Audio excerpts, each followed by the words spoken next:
राजकारणामध्ये जे दिसतं ते कधीच नसतं आणि जे घडतं ते सहजासहजी घडवलं जात नाही।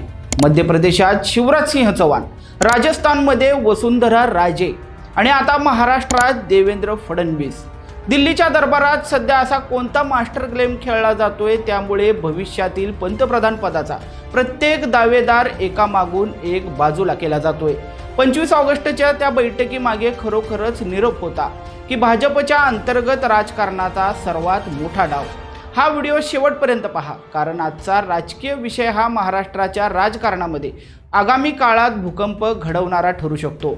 नमस्कार, मी हुसेन नदाफ आणि तुम्ही पाहता यस प्राईम न्यूज। व्हिडिओला सुरुवात करण्यापूर्वी तुम्ही आमच्या चॅनलवर नवीन असाल तर लगेचच यस प्राईम न्यूजला सबस्क्राईब करा आणि त्यानंतर बेल आयकॉन दाबायला मात्र विसरू नका। महाराष्ट्रात महायुतीचं सरकार चांगलं चाललंय असं वरवर वाटत असलं तरी दिल्लीच्या बंद खोलीत चाललेल्या राजकारणाची कुजबूज आता बाहेर येऊ लागली आहे। देवेंद्र फडणवीस यांना दिल्लीत नेण्याची चर्चा ही पदोन्नती आहे की त्यांना महाराष्ट्रातून हटवून अडगळीत टाकण्याचा राजकीय डाव, असा प्रश्न सध्या निर्माण होतोय। महाराष्ट्रात देवेंद्र फडणवीस यांनी स्वतःला एक मुख्यमंत्री म्हणून नाहीये तर इन्फ्रामॅन म्हणून प्रोजेक्ट करायला सुरुवात केलेली आहे। समृद्धी महामार्ग असो वा मेट्रोचं जाळं, आपली विजनरी इमेज तयार करत फडणवीसांचं पाऊल आगामी 2029च्या निवडणुकांमध्ये थेट पंतप्रधान पदाच्या शर्यतीकडे पडताना दिसत होतं। पण राजकारणाच्या पटलावर जेव्हा तुमची महत्त्वाकांक्षा स्पष्ट दिसते तेव्हा तुमच्या पक्षातील प्रतिस्पर्धी सतर्क होतात। गृहमंत्री अमित शहा हे पंतप्रधान नरेंद्र मोदींचे पुढील राजकीय वारसदार म्हणून सध्या पुढे येत आहेत।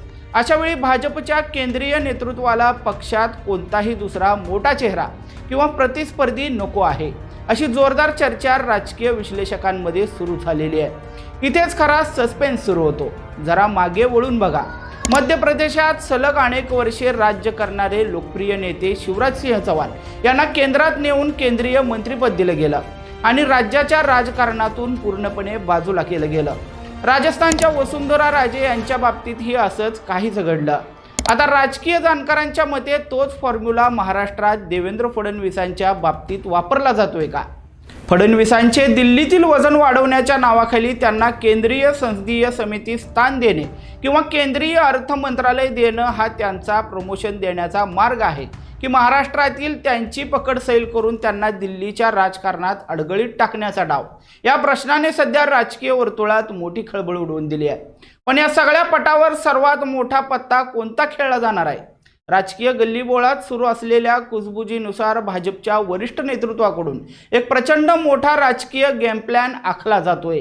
प्लॅन असा आहे की एकनाथ शिंदेंचा पक्ष शिवसेना भाजपमध्ये विलीन करायचा आणि एकनाथ शिंदेंनाच महाराष्ट्राचं मुख्यमंत्रीपद बहाल करायचं आणि दुसरीकडे देवेंद्र फडणवीस यांना दिल्लीत बोलावून केंद्रीय मंत्रिमंडळात मोठी जबाबदारी देऊन महाराष्ट्राच्या मुख्य सत्तेपासून दूर करायचं। 25 ऑगस्टला फडणवीसांनी बोलावलेली आमदारांची ती स्नेहभोजन बैठक म्हणजे खरोखरच अंतर्गत मतभेद मिटवण्यासाठी होती की आपल्या सहकाऱ्यांचा निरोप घेण्यापूर्वीची शांतता? हा सस्पेन्स आता अधिकच गडद झालेला आहे। विरोधी पक्षही या हालचालींवर बारीक लक्ष ठेवून आहे। संजय राऊत आणि विजय वडेट्टीवार यांच्या वक्तव्यावरून हे स्पष्ट होते की दिल्लीत काहीतरी भयंकर शिस्त आहे। तर आता प्रश्न तुम्हाला आहे, देवेंद्र फडणवीसांना केंद्रात नेऊन त्यांचा गेम केला जातोय की ही खरोखरच भाजपची एक मोठी रणनीती आहे? तुमचं परखड मत कमेंट करून नक्की सांगा आणि अशाच सखोल राजकीय विश्लेषणासाठी आमच्या चॅनलला लाईक करा, शेअर करा आणि सबस्क्राईब करायला मात्र विसरू नका। धन्यवाद।